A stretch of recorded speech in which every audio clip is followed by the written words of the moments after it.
देखो जैसे मान लो ये क्वेश्चन हमें करना है ना, क्या है देखो, find number of non negative integral solutions of this equation, है ना। नॉन नेगेटिव का मतलब ये हुआ कि x जो है वो 0 से ज़्यादा होगा, y भी 0 से ज़्यादा होगा और z भी 0 से ज़्यादा होगा, है ना। नॉन नेगेटिव इंटीग्रल सॉल्यूशन चाहिए। तो अब देखो क्या होगा, ये x y z greater equal to 0 होंगे।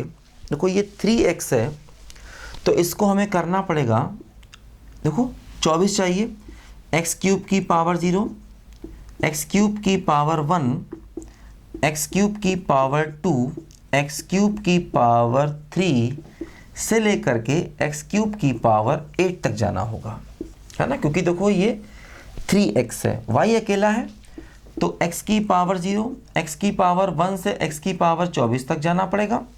z भी देखो अकेला है तो हमें x की पावर 0, x की पावर 1 से लेकर के x की पावर 24 जाना होगा। और हमें सम क्या चाहिए बोलो, 24 चाहिए।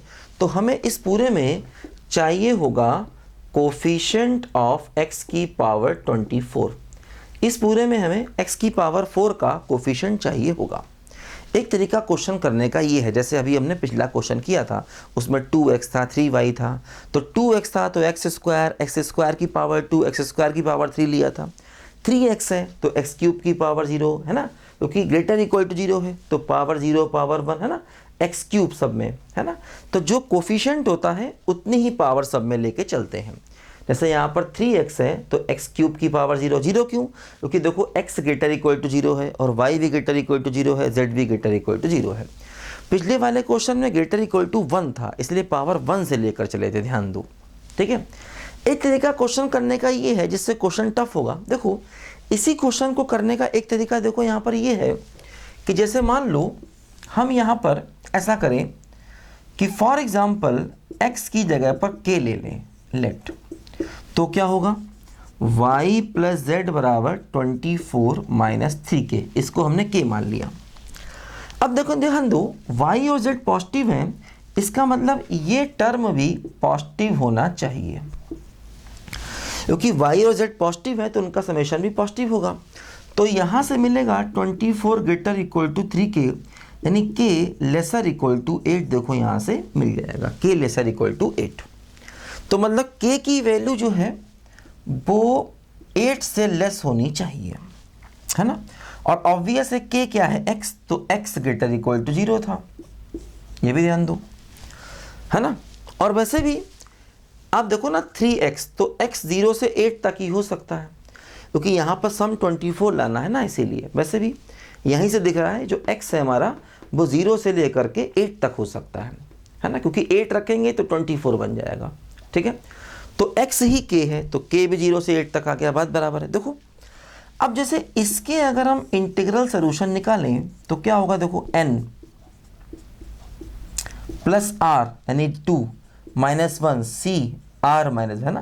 देखो ये n हो गया और ये r हो गया 2, n की वैल्यू ये हो गई, r की value 2, n plus r minus 1 C R, देखो क्या हो गया, ये हो गया 25 माइनस 3k और c1, देखो ये मतलब ये हो गया 25 माइनस 3k, nc1 की वैल्यू क्या हो गई बोलो, n हो गई, है ना।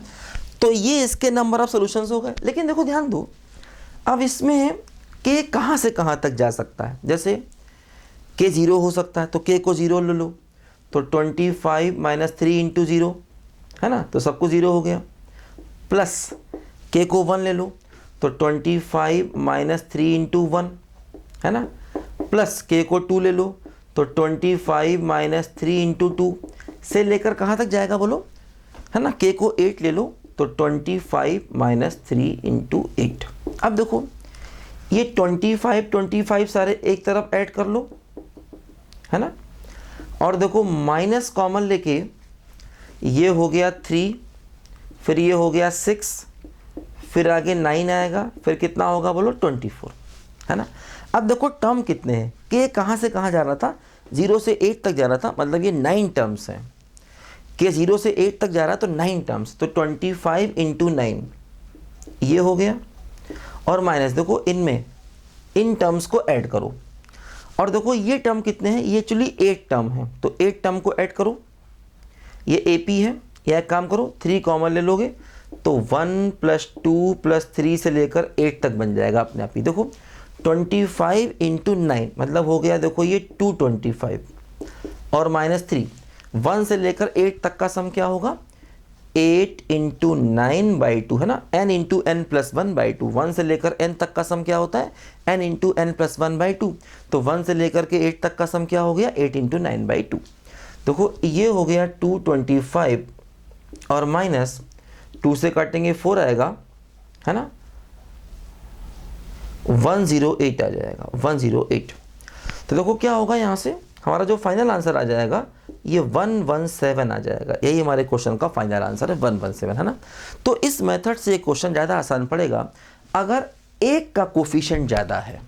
देखो जैसे यहाँ पर x का कोफिशिएंट 3 है या 4 है या 5 होता तो ऐसे कर लेंगे, लेकिन अगर दो के कोफिशिएंट ज़्यादा होंगे तो नहीं कर पाएंगे। जैसे यहाँ पर 3x हो और 2y भी हो तो फिर इस मेथड से नहीं करेगा, फिर वो पुराना जो भी हमने इससे पहले क्वेश्चन किया था कोफिशिएंट वाला, उसी से करना मजबूरी हो जाएगा। जैसे यहाँ पर एक का ही कोफिशिएंट था तो हमने ऐसे कर लिया, अगर दो के कोफिशिएंट होते या तीनों के कोफिशिएंट होते तो ये मेथड फिर नहीं चलता, फिर वही कोफिशिएंट वाले लंबे मेथड पे जाना पड़ता, जैसे अभी हमने पिछला क्वेश्चन किया था। तो ये सब तरीके सिखा रहा हूँ कैसे क्वेश्चन को हम शॉर्टकट तरीके से आसानी से कर सकते हैं। ये सब इंपॉर्टेंट क्वेश्चन है, कहीं ना कहीं हमारे सामने सब क्वेश्चन जरूर आएंगे, है ना। हालांकि ऐसे क्वेश्चन हमने पहले भी किए थे, लेकिन देखो फिर ये थोड़े अलग क्वेश्चन यहाँ पर आ रहे हैं, इनमें कोफिशिएंट ज़्यादा है। लिखो बच्चों ध्यान से इसको पहले जल्दी से।